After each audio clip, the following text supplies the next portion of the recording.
Pourquoi dans Genèse, il est celui qui t'a créé. Dans Exode, il est l'agneau pascal. Dans Lévitique, il est celui qui a été sacrifié pour toi. Dans Nombre, il est celui qui connaît chaque tribu nom par nom. Dans Deutéronome, il est celui qui est le prophète du peuple. Et dans Josué, il est celui qui t'amène de l'esclavagisme vers la terre promise. Dans Juge, il est le grand conquérant. Dans 1 Samuel et 2 Samuel, il est celui qui appelle les gens dès l'enfance. Et dans 1 roi et 2 rois, il est celui qui te donne la victoire sur les ennemis qui t'ont écrasé autrefois. Dans 1 Chronique et 2 Chroniques, il est le grand archiviste. Dans Esdras ainsi que Néhémie, il est le rebâtisseur des choses qu'on a détruites. Dans Esther, il est ton avocat. Dans Psaume ainsi que Job, il est ta chanson préférée. Et dans Ésaïe, il est celui qui dit l'Esprit de l'Éternel est sur moi. Car l'Éternel m'a oint pour annoncer la bonne nouvelle.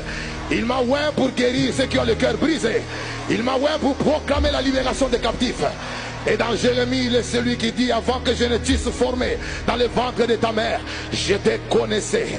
Dans Lamentation de Jérémie, il est celui qui dit mes bontés se renouvellent chaque matin.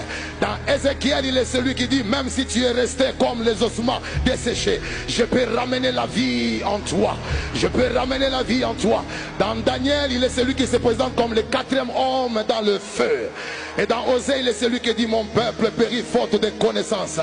Dans Jonas, il est celui qui dit même si les poissons t'avaient avalé, je les commanderai, je lui donnerai l'ordre de te vomir. Et dans Habakkuk, il est celui qui dit même lorsque la prophétie tarde, attends-la car elle s'accomplira. Dans Joël, il est celui qui dit dans les derniers temps je répandrai de mon esprit sur toutes chairs. Les jeunes filles prophétiseront, les jeunes gens auront des visions et les vieillards auront des songes. Et dans Malachie, il est celui qui dit vous verrez de nouveau la différence entre ceux qui me servent et ceux qui ne me servent pas. Dans Matthieu, il est celui qui se présente comme le roi. Dans Marc, il est celui qui se présente comme le Dieu des miracles. Et dans Luc, il est celui qui se présente comme le médecin.